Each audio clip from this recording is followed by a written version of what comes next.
Olá, meu nome é Maria Eduarda Martins Valente Alves. Eu sou aluna da disciplina de Teoria do Processo Penal, ministrada pelo professor doutor Luciano Nascimento. Estou aqui hoje com vocês para tratar um pouquinho acerca da temática da ação penal.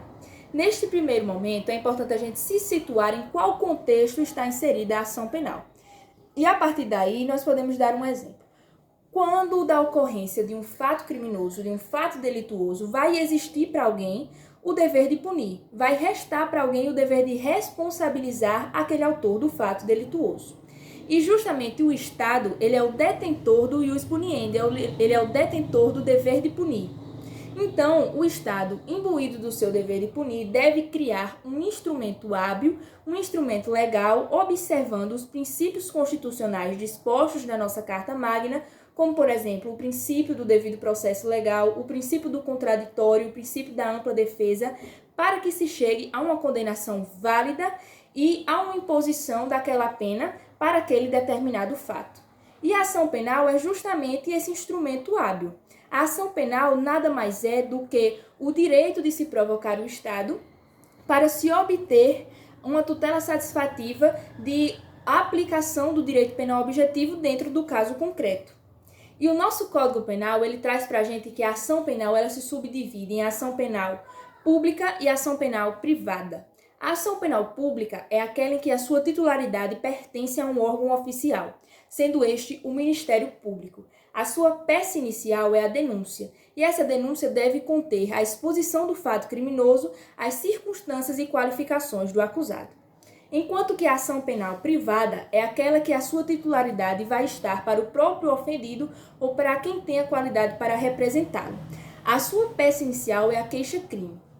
O artigo 100 do Código Penal, ele traz para a gente que a ação penal, via de regra, sempre será pública, salvo quando a lei a declara expressamente privativa do ofendido. Ou seja, quando nos debruçarmos a um artigo do Código Penal, devemos observar se existe alguma disposição de que aquele crime se processa mediante ação penal privada. Se não houver nenhuma disposição neste sentido, devemos presumir que aquele crime se procede mediante ação penal pública.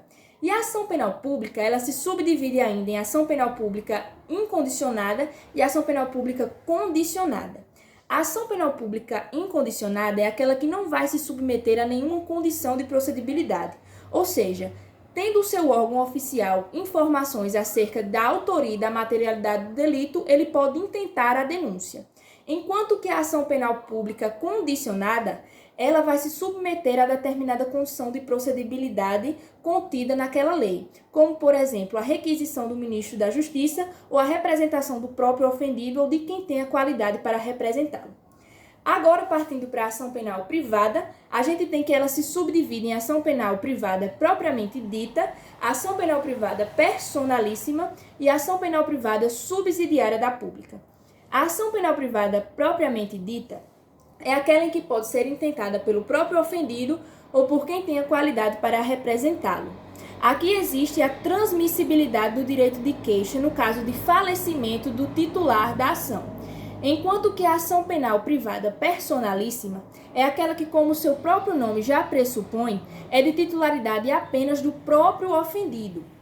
E aqui vai existir um óbice, a transmissibilidade do direito de queixa, justamente porque esse direito de queixa ele é privativo e intransmissível daquele próprio ofendido.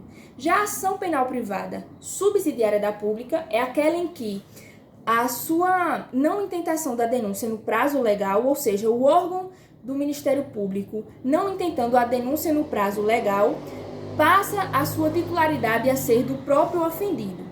Mas o Ministério Público, ele pode ainda aditar aquela queixa-crime, repudiá-la ou oferecer denúncia substitutiva, intervindo em todos os termos do processo, justamente porque a ação penal subsidiária da pública tem a sua titularidade primordial do Ministério Público. A sua titularidade inicial é pública, mas por abstenção do Ministério Público, ou ele não promovendo nenhum ato que o faça entender que vai promover aquela denúncia no prazo legal, passa a ser de titularidade do ofendido. Então, pessoal, por hoje é só. Agradeço a atenção e espero que tenha elucidado um pouquinho da questão para vocês. Obrigada!